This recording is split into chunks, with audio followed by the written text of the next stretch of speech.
Hi all welcome to football arena. കഴിഞ്ഞ സീസണിൽ Real Madrid മോശം പ്രകടനമാണ് നടത്തിയത് എന്നത് ഒരു വസ്തുതയാണ്. പ്രത്യേകിച്ച് പ്രധാനപ്പെട്ട കിരീടങ്ങൾ ഒന്നും നേടാൻ അവർക്ക് കഴിഞ്ഞിരുന്നില്ല. ഡിഫൻസ് മോശം പ്രകടനമാണ് നടത്തിയത്.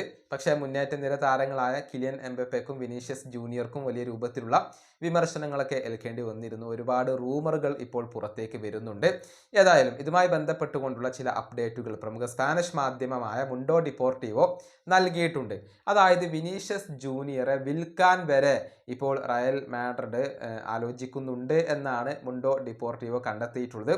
പ്രധാനമായും രണ്ട് കാരണങ്ങളാണ് അവർ കണ്ടെത്തിയിട്ടുള്ളത്. അതായത് അദ്ദേഹത്തിൻ്റെ പ്രകടനം ഇപ്പോൾ മോശമായി വരികയാണ്. പ്രത്യേകിച്ച് കഴിഞ്ഞ സീസണിൽ പ്രതീക്ഷിച്ച പോലെയുള്ള ഒരു പ്രകടനം അദ്ദേഹത്തിൽ നിന്നും റയലിന് ലഭിച്ചിട്ടില്ല. അത് റയലിനെ ആശങ്കപ്പെടുത്തുന്നുണ്ട്. ഇതിന് പുറമെ അദ്ദേഹം കോൺട്രാക്റ്റ് പുതുക്കാൻ വേണ്ടി വലിയ വലിയ ഡിമാൻഡുകൾ ഉന്നയിച്ചത് റയലിനെ അസംതൃപ്തപ്പെടുത്തിയിട്ടുണ്ട് എന്നാണ് മുണ്ടോ ഡിപ്പോർട്ടീവോ കണ്ടെത്തിയിട്ടുള്ളത്. അതായത് കിലിയൻ എംബപ്പേക്ക് ലഭിക്കുന്ന സാലറി ലഭിക്കണം എന്നത് ഇപ്പോൾ വിനീഷ്യസ് ജൂനിയറും അദ്ദേഹത്തിൻ്റെ ഏജൻറ്റും ആവശ്യപ്പെട്ടിട്ടുണ്ട്. പ്രത്യേകിച്ച് പ്രകടനം മോശമായ ഈ ഒരു സാഹചര്യത്തിലാണ് വലിയ ഡിമാൻഡുകൾ അദ്ദേഹം മുന്നോട്ട് വെക്കുന്നത്.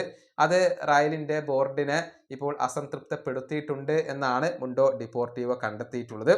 അതുകൊണ്ട് തന്നെ കൃത്യമായ ഓഫറുകൾ വന്നാൽ വിനീഷ്യസ് ജൂനിയറെ കൈവിടാൻ വരെ ഇപ്പോൾ റയൽ മാഡ്രിഡ് ഈ സമ്മറിൽ ഒരുക്കമാണ് എന്നാണ് മുണ്ടോ ഡിപ്പോർട്ടീവോ കണ്ടെത്തിയിട്ടുള്ളത്.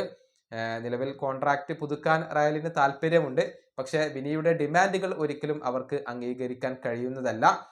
സൗദി അറേബ്യയിലെ ചില ക്ലബ്ബുകൾക്ക് വിനീഷ്യസിൽ താല്പര്യമുണ്ട് എന്നുള്ള റിപ്പോർട്ടുകൾ പുറത്തേക്ക് വന്നിരുന്നു. വലിയ ഒരു തുക ചിലവഴിക്കാനൊക്കെ അവർ റെഡിയാണ്. ഏതായാലും വിനിയുടെ കാര്യത്തിൽ എന്ത് സംഭവിക്കും എന്നുള്ളത് കാത്തിരുന്ന് കാണേണ്ട കാര്യമാണ്. കൂടുതൽ വ്യക്തതയുള്ള അതല്ലെങ്കിൽ ആധികാരികമായ വിവരങ്ങൾ ഇനിയും പുറത്തു വരേണ്ടിയിരിക്കുന്നു.